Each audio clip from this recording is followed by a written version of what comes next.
उदासीन शब्दों का प्रयोग करती है। को नृप होए हमें कहानी, चेरे छाड़े हम हो बकीरा। एरी मैया तुम्हारे अड़ोस पड़ोस में है जो घर में जहर घोलने आती है ना, वो सौदे पे जो बोले हमें तो कुछ लेना देना ना, हमारे जान तो तुम्हें जो कुछ करना हो सो करियो, पर हम पे तो तुम्हारा बुरा देखो ना जा, तो समझ लो सबसे बड़ी चुगल घोर है। ऐसी की बात सुनना ठीक, जब तो का जो लेना देना ना तो यहाँ काय को जीव चला रही अपने घर रहे हैं।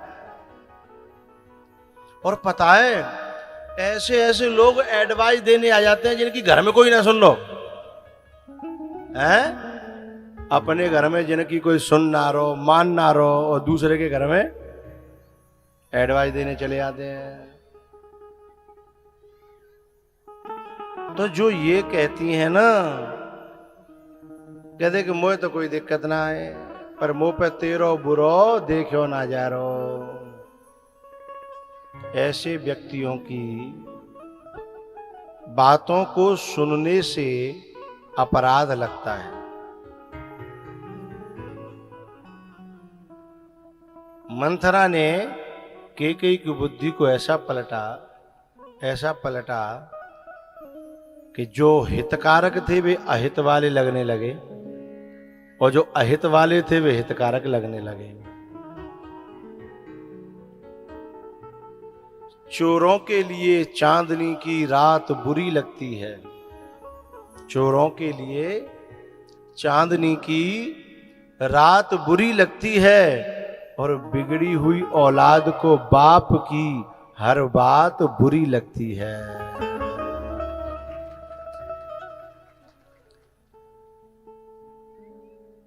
जो हितकारक है उनकी बात सहन न हो, समझना बीमारी भीतर घुस गई। और ये जो ईर्षालु लोग होते हैं ना, ईर्षालु, इनकी जो ईर्षा जो बीमारी है वो कोरोना से भी ज्यादा खतरनाक है, कोरोना से भी ज्यादा खतरनाक है। बोले कैसे? बोले नेक संग करो और तुरंत बाकी बीमारी दूसरे में आ जाएगी, हैं? और फिर डॉक्टर भी सफल होने वाले, डॉक्टर भी घबरा जाएंगे, क्योंकि बीमारी बिना चलेगी तो मरना तो बिना ऊपर है, क्योंकि कोरोना किसी का सगा नहीं है ना, वो उसने डॉक्टर मार डाले। तो ऐसी बीमारी जब लगती है, डॉक्टर कौन है? सदगुरु। डॉक्टर कौन है? वैद्य है ना, सदगुरु। वैद्य वचन विश्वासा। तो गुरु भी फिर डरने लगता है? गुरु भी सोचने लगता है कि कैसे हूं। वो भी बड़ी सावधानी पूर्वक उस मरीज को देखता है जिसमें कोरोना आ जाता है ना, हैं? मुंह पे लगावेगो, फिर हाथन में लगावेगो, है वो। पहले आप लोग तो किसानों सब जानते होंगे, पहले अपने बैलन के मुंह पे वो लगाया जा तो का मुछी का है, काऊ के खेतों में मुंह नहीं मारे हैं, मुछी का लगाया जाता ना। अब बैलों के नहीं, कोरोना ने आदमी के मुंह पे मुछी का लगाए दो, है? और बताए हमने तो बैल के मुंह पे ही मुछी का लगायो, कोरोना ने हमारे मुंह पे लगाए दो, हाथन पे लगाए दो, हैं? पूरे शरीर में जो डॉक्टर होते हैं ना, वो पीपी किट पहन करके जाते थे, ऊपर से लेके नीचे तक। तो ये जो ईर्षा है ना, ये बड़ी बेकार बीमारी है, बड़ी बेकार। पहले आई मंथरा में, और मंथरा को नेक संग करो। अच्छा पता है कोरोना आ रहा है, इस बात की पहचान क्या होती थी? बोले छींक आई है, छींक आने लगी तो समझ लो मामलो, छींक आवा तो क्या, तो आदमी डर पे भागे जाते हैं, बोले भैया भागो, हैं? तो छींक का मतलब क्या है? छींक जो है ना, अंदर आते हुए कीटाणु को बाहर फेंकती है। छींक जो है अंदर जो प्रवेश कर रहा है उसे बाहर फेंकती है। ऐसे ही पहले ये विकार आते हैं, तुम बाहर फेंकोगे है, लेकिन वो तो इतना मजबूत होता है कि तुम फेंकते रहो, वो तो भीतर घुसी जागो है। ऐसे ये ईर्षा का विकार है, इसे कहते हैं संक्रामक। मानस रोग कछुक में गाये, है सबके लगे विरले न पाए, है सबके लगे विरले न पाए। मानस रोग कछुक में गाये, है सबके लगे विरले न पाए।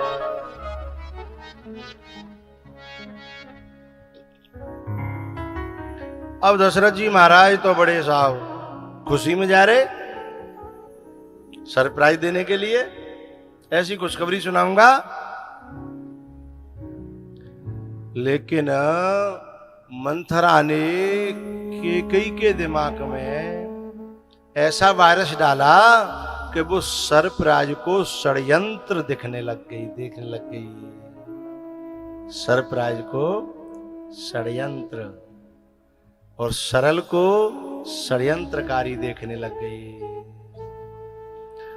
अब राजा का प्यार दिखना बंद हो गया, षड्यंत्र दिखना चालू हो गया है, क्योंकि नजरें बदली, नजारे बदल गए, किश्ती का रुख बदला और किनारे बदल गए।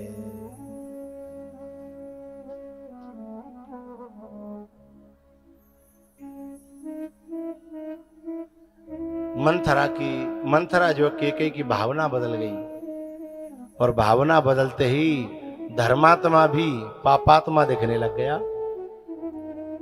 दशरथ कौन है? धर्मात्मा, और दिखने लग गए पापात्मा। तो जाकी रही भावना जैसी, प्रभु मूरति देखी तिन तैसी। जाकी रही भावना जैसी, प्रभु मूरति देखी तिन तैसी।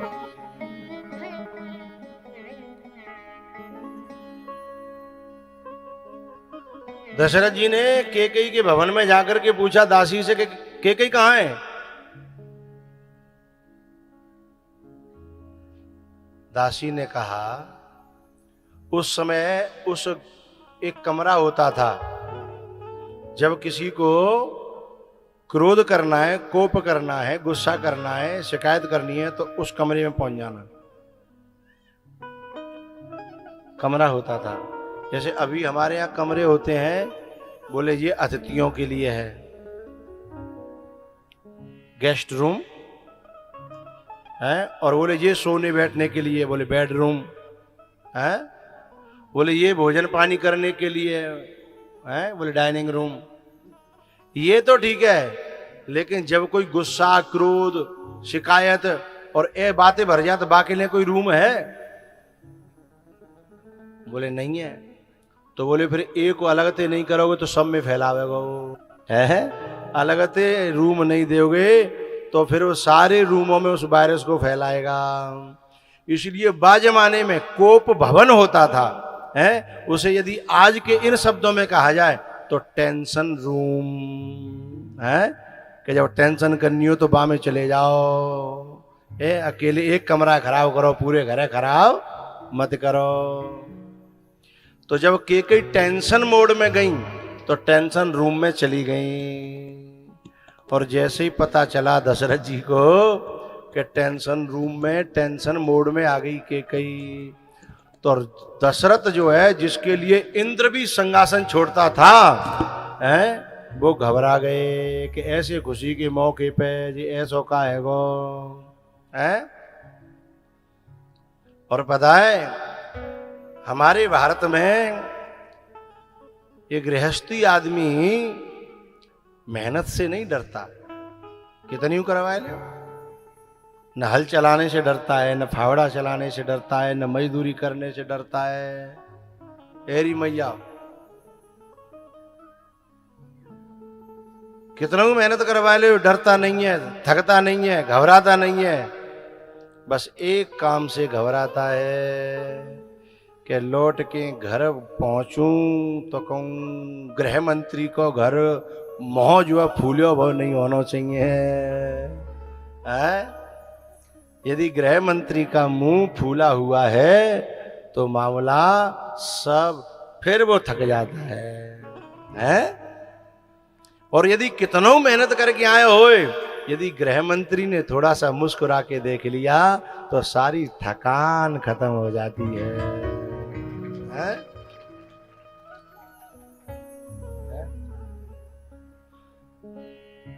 हमारे पंडित जी एक बहुत प्यारी बात कह रहे हैं। बोले बात सत्य होती है तो गुरुजी ताली बजती है।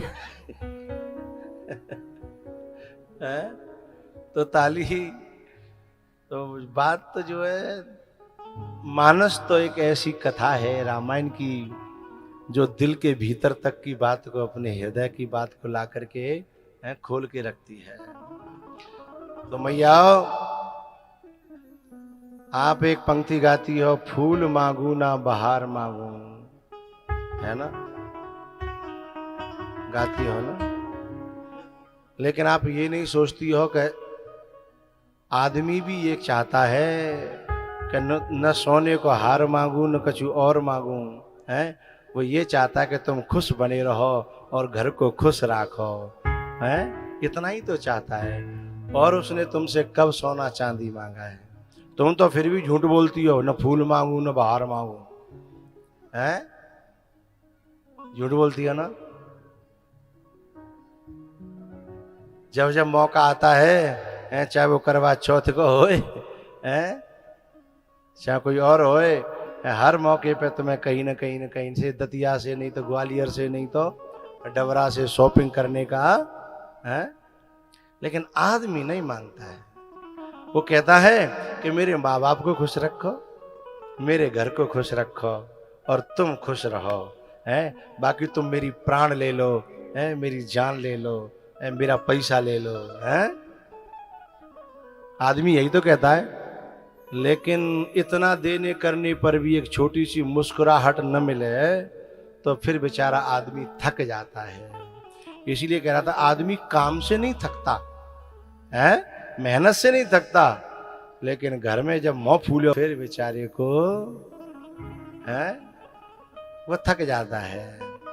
दशरथ जी महाराज जैसे आए सूख गए साहब, इतना बड़ा वीर राजा सूख गया। कैकेयी ने दशरथ जी से बहुत देर तक तो संवाद ही नहीं किया। फिर जैसे तैसे उन्होंने कहा कि बोल तो सही, मुझे पता तो पड़े बात का है, हैं? तो उन्होंने कहा कि मेरे तुम्हारे पास 2 वरदान उधार हैं। बोले हैं? मैंने कब मना किया? बोले दे दो। बोले ले लो। तो पहले वरदान में वो भरत को राज तिलक और दूसरे वरदान में राम जी को 14 वर्ष का वनवास मांग लेती है। दशरथ जी महाराज धरती पे गिर पड़े। बोले ये क्या हुआ? कवने अवसर का भयो, कवने अवसर का भयो, गयौ नार विश्वास।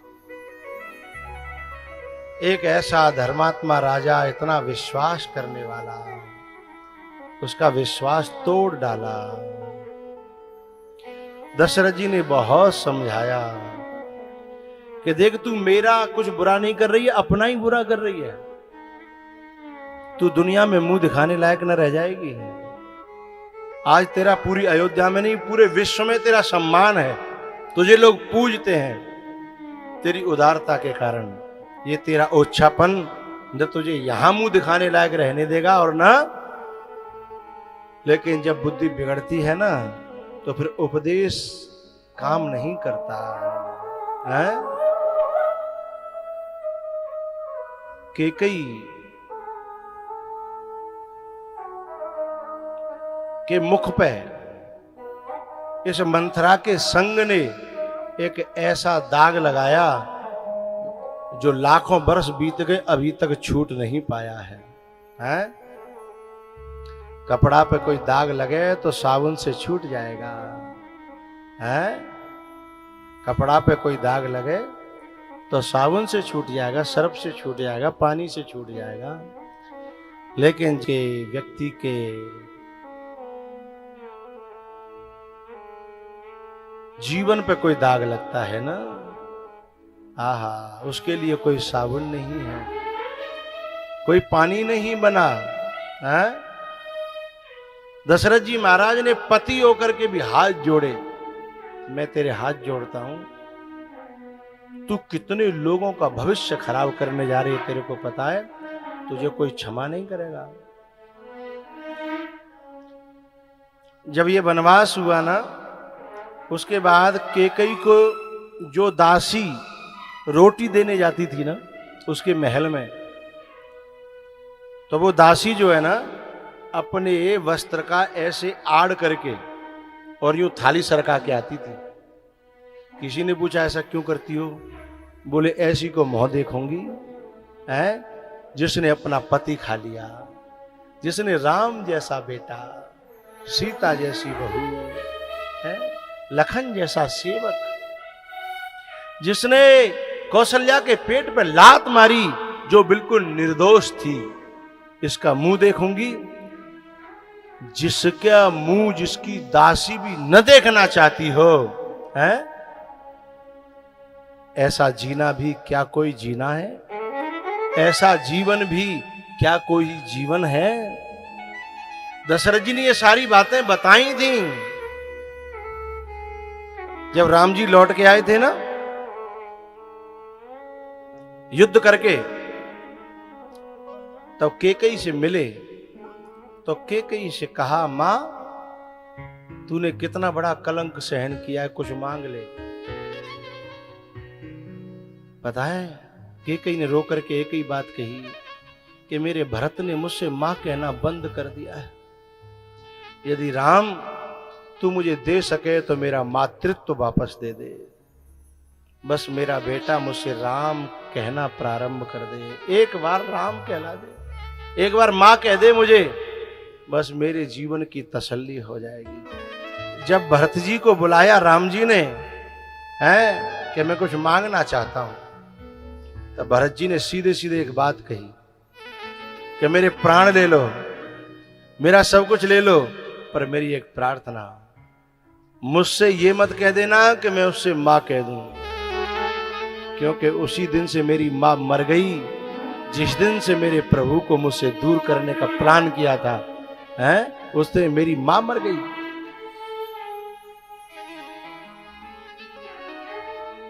इस बात को दशरथ जी ने बहुत समझाया था, लेकिन विनाश काले विपरीत बुद्धि, कैकेयी तूने लूट लिया दशरथ के खजाने को।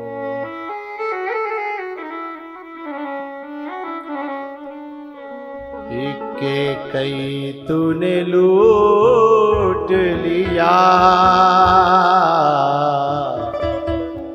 दशरथ के खजाने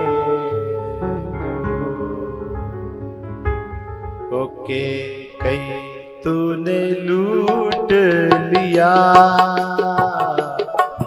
दशरथ के खजाने को।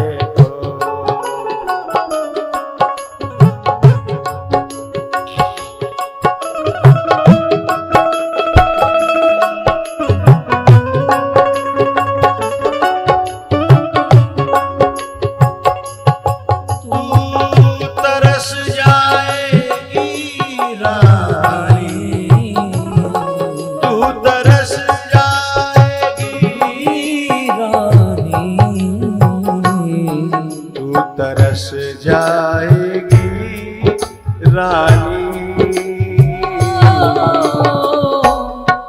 मैया कहलवाने को तू तरस जाएगी रानी। मैया कहलवाने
तरस जाएगी रानी।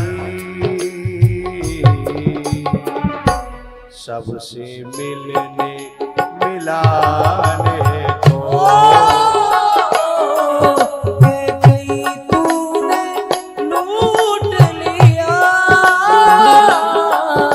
दशरथ के खजाने को।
रास्ता चुना रानी,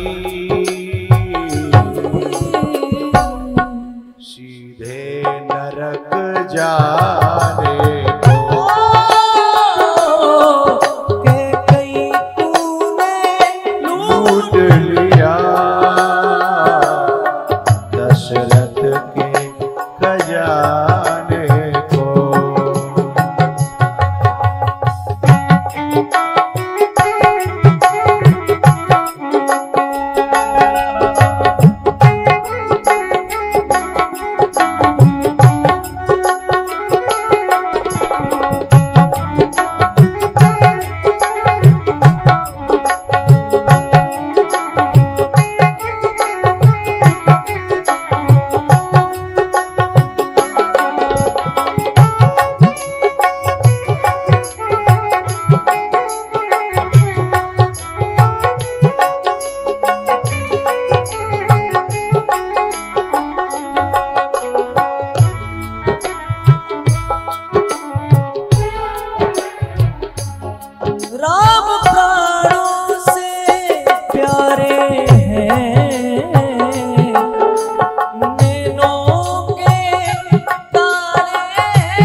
तूने लूट लिया दशरथ के खजाने। तू तरस जाएगी रानी, तू तरस जाएगी रानी, तू तरस जाएगी रानी। सबसे मिलने मिलाने। इधर आ जाओ, आगे आ जाओ। तू तरस जाएगी रानी, सबसे मिलने मिलाने को। के कई तूने लूट लिया दशरथ के खजाने के कई तूने लूट लिया दशरथ के खजाने।